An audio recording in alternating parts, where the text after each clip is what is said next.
जसका छोराछोरी छैनन्, छोराछोरी भए भने सुख मिल्छ भन्ने चाहनुहुन्छ भने यो भ्रम हो। सन्तानबाट पनि सुख मिल्दैन। जसका 4 तले 5 तले घरहरू छन् उनीहरू सुखी छन् भने सोच्नुहुन्छ भने काठमाडौँमा 10 तले 15 तले घरहरू बनेका थिए। 2072 साल वैशाख 12 गते भीषण भूकम्प आयो। ती सबै ठुला ठुला भवनहरू धराशायी भए। शान्ति मिल्ला सुख मिल्ला भनेर घर बनाएका थिए, तर त्यसले पनि सुख मिलेन, शान्ति मिलेन। शान्ति बाहिर मिल्दैन।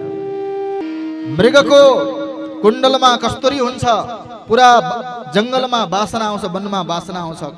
कहाँबाट वासना आयो, कहाँबाट वासना आयो, कहाँबाट सुगन्ध आयो भनेर कस्तुरीले खोज्ने गर्छ, मृगले खोज्ने गर्छ।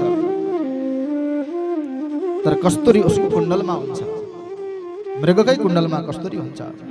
त्यस्तै प्रकारले शान्ति